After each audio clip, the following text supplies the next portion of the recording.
নমস্কার ভিউয়ার্স, আমি দেবলীনা। আমার ইউটিউব চ্যানেল গোলমরিচের সবাইকে স্বাগত। আজকে আমি পেঁয়াজ রসুন ছাড়া সম্পূর্ণ নিরামিষ ভুনা খিচুড়ি বানিয়ে দেখাবো। এটা পেঁয়াজ রসুন ছাড়া, তাই যে কোনো কিন্তু পুজো অকেশনে বা নিরামিষ দিনে আপনারা বানিয়ে নিতে পারেন। এছাড়াও কিন্তু ঠাকুরের সামনে ভোগ হিসাবে দিতে পারেন এই খিচুড়িটা। অনেকে এই খিচুড়িকে বলে ভুনা খিচুড়ি, কেউ আবার বলে শুকনো খিচুড়ি, অনেকে কিন্তু আবার বলে ঝুরা খিচুড়ি।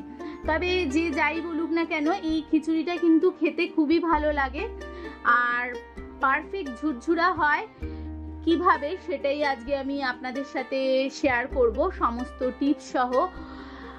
ভিডিওটা শেষ পর্যন্ত দেখবেন। রেসিপিটা যদি ভালো লেগে থাকে লাইক, শেয়ার ও আমার চ্যানেলকে কিন্তু সাবস্ক্রাইব করতে ভুলবেন না।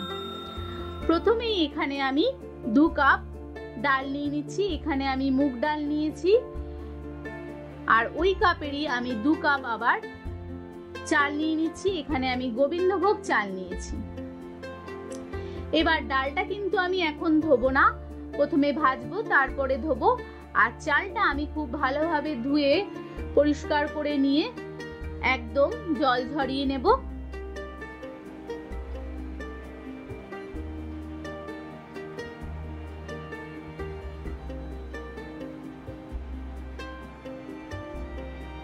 এবার কড়াইতে আমি ডালটা শুকনো ভাবে ভেজে নেব। ডালটা হালকা ব্রাউন করে ভাজা হয়ে যাওয়ার পরে একটা বাটিতে আমি নিয়ে নিচ্ছি। আর যখন ডালটা ঠান্ডা হয়ে যাবে তারপরে আমি ডালটা ধুয়ে নেব। ধুয়ে ডালটারও জল ফেলে দেব আর জল একদম ঝরিয়ে নেব। এবার কড়াইতে আমি সাদা তেল দিয়ে দিচ্ছি 3 চামচ, আর 50 গ্রাম এখানে আমি ঘি দিয়ে দিচ্ছি। এছাড়াও আমি কিছু কাজু বাদাম নিয়েছি, এখানে বড় এলাচ, ছোট এলাচ, লবঙ্গ আর দারচিনি নিয়েছি, আদা বাটা নিয়েছি, তেজপাতা নিয়েছি, আর এখানে নারকেলটা আমি এইভাবে কুচি কুচি করে কেটে নিয়েছি, কিশমিশ নিয়েছি, আর নিয়েছি শুকনো লঙ্কাও। প্রথমেই আমি নারকেলটা দিয়ে দিচ্ছি তেলে। নারকেলটা হালকা ব্রাউন করে ভেজে নেব। এই সময় কিন্তু গ্যাসের ফ্লেমটা একদম লো রাখবো, না হলে কিন্তু সমস্ত পুড়ে যাবে। এবার এর মধ্যে কাজু বাদামও দিয়ে দিচ্ছি।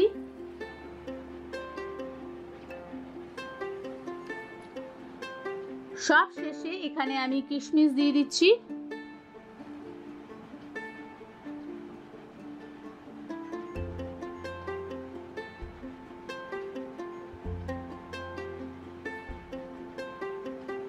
ভাজা হয়ে যাওয়ার পরে এগুলো আমি তুলে নেব।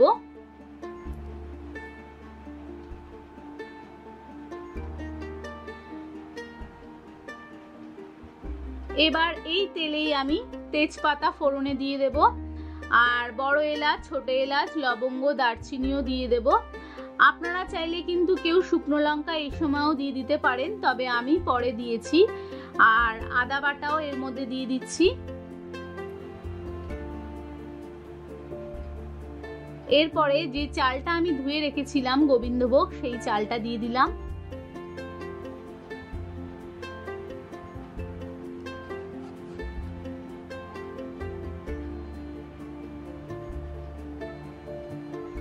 এবার এর মধ্যে আমি শুকনো লঙ্কা দিয়ে দিচ্ছি।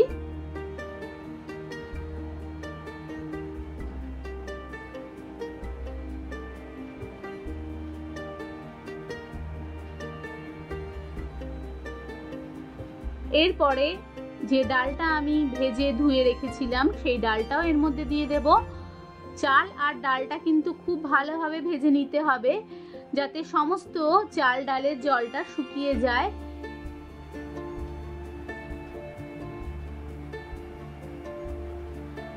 এরপরে এর মধ্যে 1 চামচ হলুদের গুঁড়ো, 1 চামচ জিরের গুঁড়ো আর 1/2 চামচ লঙ্কার গুঁড়ো দিয়ে দিচ্ছি। দিয়ে এই মশলাগুলো ভালোভাবে ভেজে নেব। একদম শুকনো ভাবে কিন্তু এই চাল ডালটা ভেজে নিতে হবে, যাতে কোনো জল ভাব না থাকে এর মধ্যে। এবার আমি যে কাজু, কিশমিশ আর নারকেলটা ভেজে রেখেছিলাম সেটা এর মধ্যে দিয়ে দিলাম।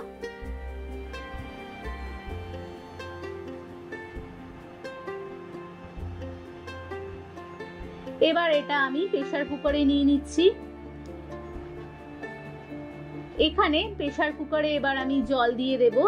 আমি যে কাপে চাল ডাল নিয়েছিলাম 4 কাপ চাল ডাল মিলিয়ে নিয়েছি, তাই 4 কাপ এখানে অবশ্যই জল দেব, আর তার সাথে আরো এক্সট্রা 1 কাপ আমি জল এখানে দিচ্ছি। মোট 5 কাপ এখানে আমি জল দিয়ে দিচ্ছি। এবার এর মধ্যে স্বাদ মতো নুন আর চিনি দিয়ে দিচ্ছি। এবার প্রেসার কুকারে আমি এখানে 2টো সিটি দিয়ে নেব।